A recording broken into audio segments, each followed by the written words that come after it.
we ought to be proud to be one of the leading countries to make the highest number of films in a year compared to any other in the world. In the past, these films were of different genre, giving it a good balance of commercial and artistic values. The content of the films are usually dictated by the social, economical, and political conditions that prevail in society. What influences the gist of the film is a direct influence of the lifestyle of the people, their needs, their quest, artistic heritage, dominant religious practices, customs, rituals, and so on. In recent times, there seems to be more commercial films with either fantasized digital characters or unrealistic violent plots for a storyline. Whilst the audience appreciates such films, there's still a need for restoring and sustaining a balance in the genre of films produced and maintain a mutual respect for the two genders of people. In the early days, we could see movies based on all the mentioned ideas, patriotic themes that glorified Mother Bharat, Sita Kalyanam enacting an episode from the epic of Ramayana, Parthiban Kanavu depicting a literary marvel are all good examples of the films that maintain that balance. Of course, change is eventual, and particularly with technology improving leaps and bounds every second, the lifestyle of people and entertainment values change along with it. This, however, should not change our moral values, particularly when it comes to the role of women in Bharat cinema. This is a land that worships women as goddesses. Though secular, Bharat being a predominant Hindu society, many of the social habits are influenced by the Hindu moral values. Only a handful of films are conscious about this concept. As an actress and a Bharatanatyam dancer, my research process began with two starting points. One, of female dancers who made their entry into films, and the second of female actors who played character-centric roles. From what I understand, female artists did not enter films with a view that it was a lucrative profession to hold, but rather an artistically driven choice. Sheer passion for the art form alone, or social awareness and a desire to propagate patriotic thoughts were leading factors. As an example, I would like to mention the first Tamil film actress, producer and director, T.P. Rajalakshmi, who made her debut in the film Kalidasa in the year 1931. She consciously made films and featured in other films that raised social awareness such as protesting British rule in Bharat and female infanticide. A noteworthy incident in her career in relation to the topic of today is that she once refused to wear a kacham or a tube top, in today's terms, and threatened to walk out of the movie Nandakumar if pressured.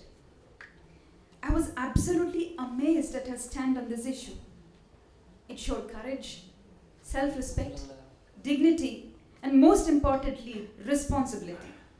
This information made me understand the value of responsibility, both in terms of personal welfare in the chosen career and the message that is being given through the character played that would reach the mass population. In analyzing the entertainment value or how the female glamour aspect plays such a huge role in today's cinema, I reverted back to the 30s and 40s to look at the role of dancers. As I understand, the first Bharatanatyam dancer to enter the Tamil cinema was Kamala Lakshman through the film Jagadala Pratapan in the year 1944. Whilst dancers like her and that of Padmini and Vaijayantimala followed her, featured in dance-centric films such as Tilana Mohanambal, Vanjikote Valiban, Kunjum Salangai, which popularized Bharatanatyam and helped to rectify the stigma attached to the art form, it subtly paved way to another area of glamour to explore. The dancers' glamorous beauty, the grand costumes and settings, the effect of mimetic actions in expressing their message were all instantly gratifying to the audience, leaving them wanting more. It is shocking to see the polarized status of a classical dancer in yesteryear films and an item number dancer of current films. Next slide, please. Credit goes to some of the outstanding film directors such as K. Balachandar, Bharat Raja, and Balu Mahendra. No. Please.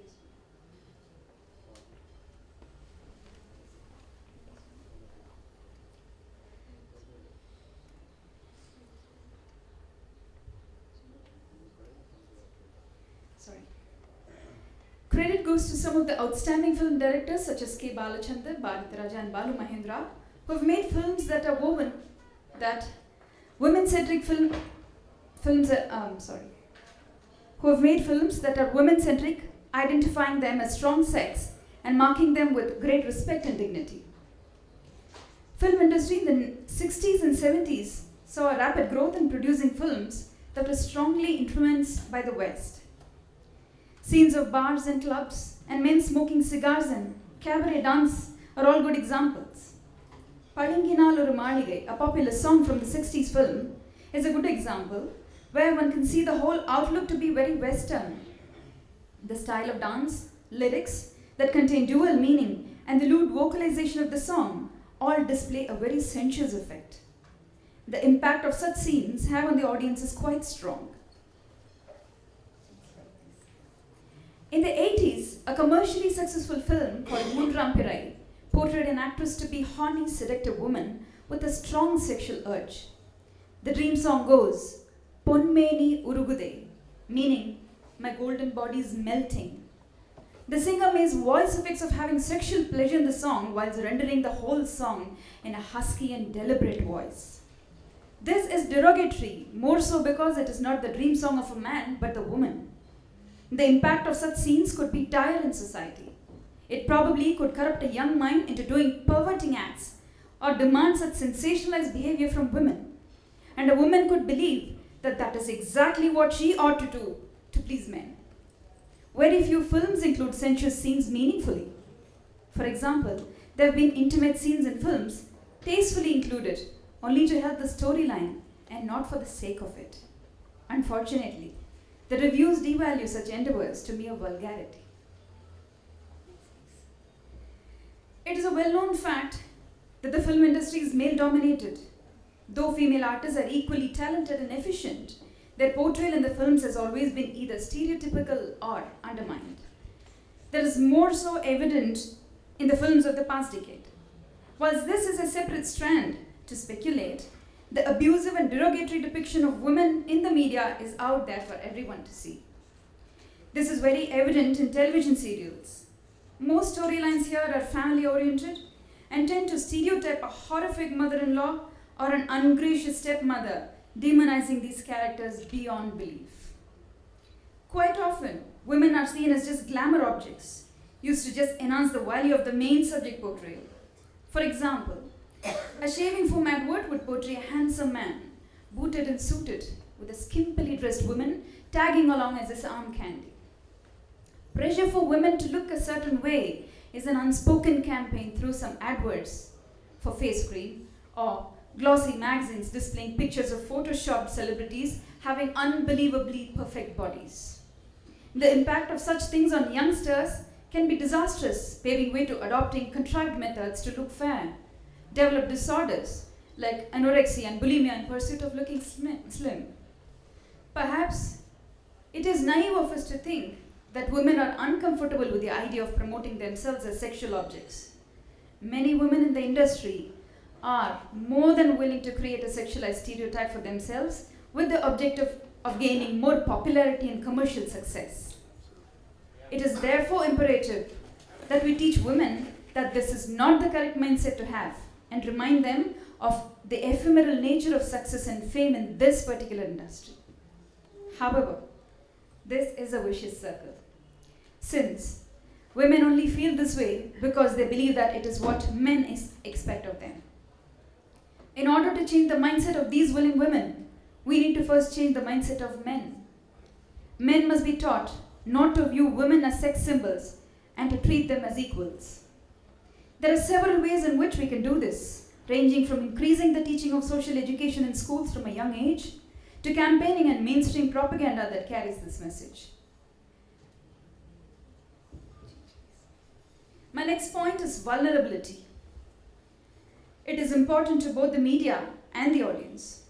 In most cases, the actresses do not find their way into the film industry through a training program or an acting institute. As a young and new entrant, much of the learning happens on the job. In some cases, women are so vulnerable as a new face venturing into the film industry with dreams of making it as a successful actress. To reiterate this point, I would like to quote an example from my personal experience of how vulnerability can be misused by the filmmakers. In my early career, despite eluding shoddy roles, I ended up being in a situation where I had to defend my case and take the issue up to the censor board to rescue my honor. The undisclosed idea by the director was to include a scene of a large number of nude women running frantically in chaos as part of a pivotal scene in the film. As I was the heroine, I was to be portrayed as such too. This was never discussed with me.